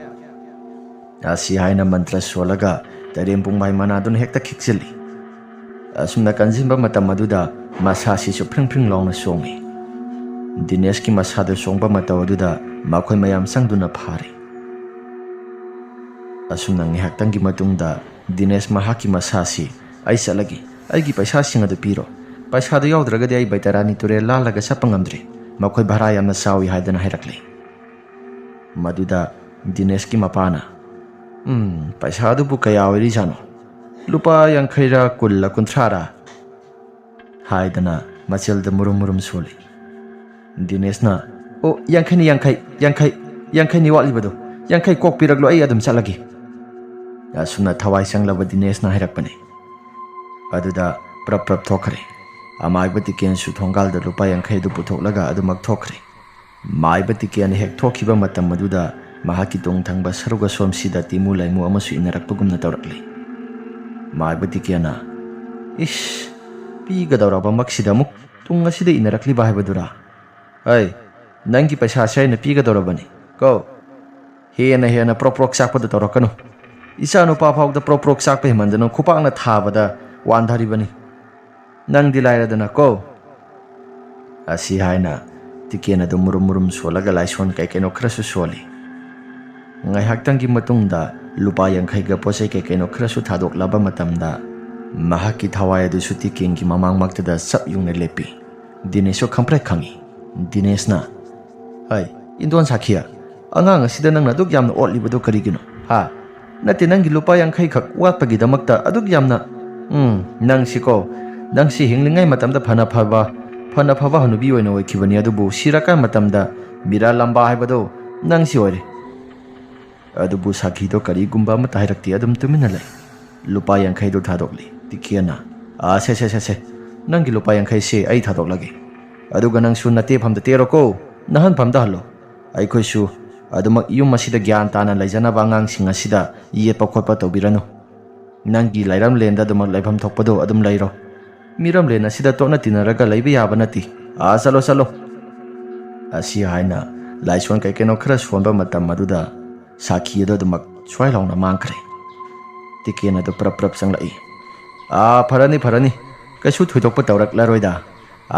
ꯑꯅꯝ ꯌꯥꯝꯅ ꯀꯟꯈ꯭ꯔꯕ ꯍꯅꯨꯕꯤꯅꯤ ꯅꯍꯥ ꯑꯣꯏꯔꯤꯉꯩ ꯃꯇꯝꯗ ꯈꯔ ꯉꯥꯡꯅ ꯁꯛꯅꯕ ꯌꯥꯕꯗꯣ ꯍꯟꯅꯨꯔꯀꯥꯟ ꯃꯇꯝꯗꯗꯤ ꯉꯥꯡꯅ ꯁꯛꯅꯕꯁꯦ ꯌꯥꯗꯦ ꯅꯣꯡꯃꯇꯗꯤ ꯑꯩꯅ ꯃꯥꯏꯔꯦꯟ ꯑꯃ ꯑꯗꯒꯤ ꯍꯪꯒꯥꯝ ꯃꯄꯨꯜ ꯑꯃ ꯁꯣꯠꯀꯦ ꯍꯥꯏꯕꯗꯤ ꯌꯥꯕꯖꯥꯠ ꯅꯠꯇꯦ ꯅꯍꯥꯁꯤꯡꯗꯅ ꯈꯔ ꯍꯦꯟꯅ ꯂꯨꯅ ꯇꯧꯋꯦ ꯍꯥꯏꯕꯗꯨꯅꯤ ꯀꯩꯁꯨ ꯊꯣꯏꯅ ꯇꯧꯔꯔꯣꯏꯗ ꯍꯧꯖꯤꯛꯄꯨꯗꯤ ꯑꯣꯖꯥ ꯃꯥꯏꯕ ꯀꯩꯅꯣꯁꯦ ꯗꯈꯤꯅꯥꯁꯤ ꯁꯤꯗ ꯑꯣꯏꯅ ꯍꯦꯛꯇ ꯇꯧꯔꯒꯦ ꯌꯥꯏꯗ ꯍꯧꯖꯤꯛꯀꯥꯟꯗꯤ ꯆꯥꯎꯈꯠꯂꯛꯂꯕ ꯃꯇꯝꯅꯤꯅ GP ꯑꯣꯏꯅ ꯇꯧꯔꯛꯀꯦꯁꯨ ꯌꯥꯏꯗ ꯀꯩꯁꯨ ꯑꯀꯥꯏꯕ ꯂꯩꯇꯦ ꯑꯣꯖꯥ ꯃꯥꯏꯕ GP ꯇꯧꯕꯗꯣ ꯀꯌꯥ ꯅꯨꯡꯉꯥꯏꯔꯔꯣꯏꯗ ꯃꯆꯦꯠ ꯁꯦꯝꯃꯒ ꯑꯣꯖꯥ ꯃꯥꯏꯕ ꯑꯗꯨꯝ ꯄꯨꯕꯤꯈ꯭ꯔꯣ ꯍꯥꯏꯗꯅ ꯗꯈꯤꯅꯥ ꯇꯧꯈ꯭ꯔꯦ ꯀꯩꯁꯨ ꯊꯣꯏꯗꯣꯛꯄ ꯃꯍꯥꯛꯀꯤ ꯃꯁꯥ ꯍꯥꯏꯕꯗꯤ ꯗꯤꯅꯦꯁꯀꯤ ꯃꯁꯥꯗ ꯀꯩꯁꯨ ꯊꯣꯏꯗꯣꯛꯄ ꯇꯧꯈꯤꯗ꯭ꯔꯦ ꯃꯥꯏꯕ ꯇꯤꯀꯦꯟꯁꯨ ꯃꯌꯨꯝꯗ ꯌꯧꯈ꯭ꯔꯦ ꯑꯗꯨꯃꯛ ꯑꯗꯨꯒ ꯈꯨꯜ ꯂꯩꯀꯥꯏꯒꯤ ꯃꯤꯑꯣꯏꯁꯤꯡ ꯑꯁꯤꯁꯨ ꯃꯈꯣꯏꯅ ꯍꯤꯡꯂꯤꯉꯩ ꯃꯇꯝ ꯍꯥꯏꯕꯗꯤ ꯁꯥꯈꯤꯅ ꯍꯤꯡꯂꯤꯉꯩ ꯃꯇꯝꯗ ꯊꯣꯡꯒꯥꯜ ꯑꯁꯤꯗ ꯀꯅꯥꯒꯨꯝꯕ ꯑꯃ ꯑꯗꯨꯃꯛ ꯆꯠꯂꯤꯅ ꯍꯥꯏꯅꯕꯗꯣ ꯂꯥꯏꯒꯤ ꯇꯤꯟꯒꯤ ꯈꯨꯔꯝ ꯊꯣꯛꯈ꯭ꯔꯕ ꯃꯇꯝꯗ ꯃꯇꯨꯡ ꯃꯅꯥꯎ ꯑꯃꯨꯛ ꯍꯟꯅ ꯁꯣꯔꯣꯛ ꯑꯁꯤꯗ ꯊꯋꯥꯏ ꯃꯤꯔꯦꯜ ꯊꯣꯛꯄꯗꯨꯁꯨ ꯊꯣꯛꯇꯅꯕ ꯍꯥꯏꯗꯅ ꯂꯩꯀꯥꯏꯒꯤ ꯃꯥꯏꯕꯁꯤꯡꯅ ꯈꯨꯔꯝꯂꯕ ꯃꯇꯝꯗ ꯀꯩꯁꯨ ꯍꯦꯟꯅ ꯊꯣꯛꯈꯤꯗ꯭ꯔꯦ ꯁꯥꯈꯤꯒꯤ ꯊꯋꯥꯏꯁꯤ ꯇꯁꯦꯡꯅ ꯍꯥꯏꯔꯕꯗ ꯍꯤꯡꯂꯤꯉꯩ ꯃꯇꯝꯗꯒꯤ ꯍꯧꯅ ꯑꯗꯨꯃꯛ ꯈꯔ ꯊꯣꯛꯂꯕꯅꯤ ꯑꯗꯨꯕꯨ ꯁꯤꯈ꯭ꯔꯕ ꯃꯇꯝꯗ ꯂꯩꯀꯥꯏꯒꯤ ꯃꯤꯑꯣꯏꯁꯤꯡꯅ ꯈꯔ ꯑꯗꯨꯝ ꯊꯦꯡꯅꯩ ꯍꯥꯏꯗꯅ ꯋꯥ ꯃꯌꯥꯝ ꯑꯃꯁꯨ ꯉꯥꯡꯅꯈꯤ꯫ ꯃꯗꯨ ꯄꯨꯝꯅꯃꯛꯁꯤꯡ ꯑꯗꯨ ꯂꯥꯏ ꯈꯨꯔꯝꯊꯣꯛꯂꯕ ꯃꯇꯝꯗ ꯀꯩꯁꯨ ꯊꯣꯏꯗꯣꯛꯄ ꯑꯃꯠꯇꯁꯨ ꯇꯧꯈꯤꯗ꯭ꯔꯦ꯫ ꯑꯁꯨꯝꯅ ꯃꯁꯤꯒꯤ ꯃꯇꯨꯡꯗꯒꯤ ꯈꯨꯜ ꯂꯩꯀꯥꯏꯒꯤ ꯃꯤꯑꯣꯏꯁꯤꯡ ꯑꯁꯤꯁꯨ ꯆꯠꯊꯣꯛ ꯈꯣꯠꯇꯣꯛꯄ ꯇꯧꯕ ꯃꯇꯝꯗ ꯅꯨꯡꯉꯥꯏꯅ ꯑꯗꯨꯃꯛ ꯆꯠꯅꯈꯤ꯫ ꯋꯥꯔꯤ ꯑꯁꯤ ꯃꯇꯥꯡ ꯑꯁꯤꯗ ꯂꯣꯏꯁꯤꯟꯖꯔꯦ꯫ ꯋꯥꯔꯤ ꯑꯁꯤ ꯅꯨꯡꯉꯥꯏꯕꯤꯔꯕꯗꯤ ꯂꯥꯏꯛ ꯑꯃꯗꯤ ꯁꯕꯁꯀ꯭ꯔꯥꯏꯕ ꯁꯤꯌꯔ ꯇꯧꯕꯤꯔꯝꯃꯨ ꯍꯥꯏꯗꯨꯅ ꯍꯥꯏꯖꯔꯤ꯫ ꯐꯔꯦ ꯃꯌꯥꯝ, ꯑꯗꯨꯗꯤ ꯉꯁꯤꯒꯤꯗꯤ ꯃꯇꯥꯡ ꯑꯁꯤꯗ ꯂꯣꯏꯁꯤꯟꯖꯔꯕꯅꯤꯅ ꯃꯊꯪꯒꯤ ꯋꯥꯔꯤꯗ ꯑꯃꯨꯛ ꯍꯟꯅ ꯊꯦꯡꯅꯔꯁꯤ꯫